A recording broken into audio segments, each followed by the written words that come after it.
Hey guys, Running Kimono here. I wanted to talk a little bit about the Facebook couponing groups and some information that I've been hearing from a lot of you guys of this new scam, and I think it's really bad. But I know that a lot of you, especially older couponers, and not dogging, but sometimes if you're a little bit older and you're on social media, if there's every box to fill in, like where you're from, your zip code, your phone number, you'll just fill it all in, not thinking that there's anything wrong or that anybody would want to do something terrible to you. But there's this scam that's like picking up like wildfire, and I just wanted to address it so my subscribers don't get affected by this. I've had a couple people in the last weekend mention this to me, and I'm like, good golly, like these scammers have no shame. So essentially, on your Facebook profile page, when you sign up, you have to say, your first and last name, where you're from, the zip, and they also have a box for your phone number. And basically, with Walgreens, all you need to do is know somebody's zip and phone number, and you can get into their points. It's that easy. And it's bad because, people are getting their points cleared. And let's be honest, how many times a day do you actually go into your Walgreens account to look at the points, or your Rite Aid account to look at the points, or CVS? Because I believe that all three pharmacies, all you need is a phone number and zip, and you can rock and roll and start using the extra care bucks, the register, the points, or the bonus cash. So honestly, guys, what I would do, if you possibly, were kind of like naive when you signed up for your Facebook account, I would go back in and take your phone number, make it private, or take it off completely. If there's a real friend of yours, they'll know your phone number is probably in their phone. They don't need to look that up on Facebook.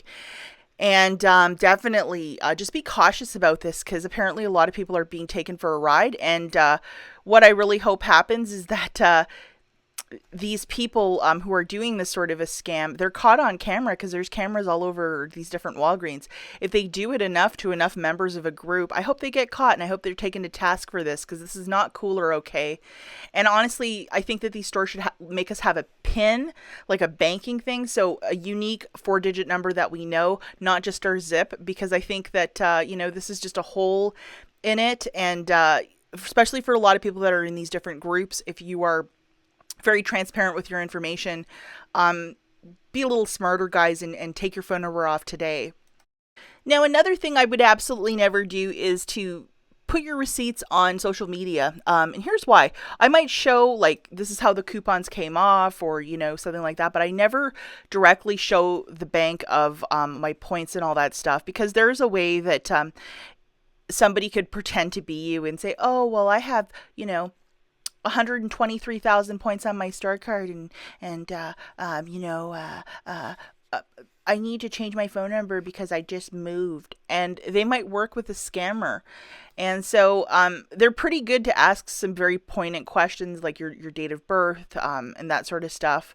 But sometimes these scammers, if you have enough personal information, say on your Facebook page, they can go in and impersonate somebody.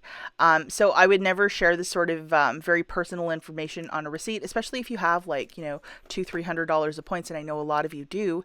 I wouldn't do that, and just be smart about it. I think it's just the right way to be, especially if you have your phone number on your Facebook page. Change it today, take it off, or make it private. But I wouldn't do that. And I would also make my Facebook page private, not so anyone can just just look at your page from anywhere, because it's just extra smart. It's just another layer of security. And if you think about it, if you built up a couple $100 of points, how disheartening is that if all of it was just taken away from some scammer, and shame on them, because that's not cool or right. It's just stealing from people, and that's totally not cool. Okay, guys, I know this video is kind of all over the place. I just wanted you guys to have an extra set of eyes on this, especially if you weren't aware. A lot of people were mentioning this to me in the last weekend, so I just wanted to briefly talk about it.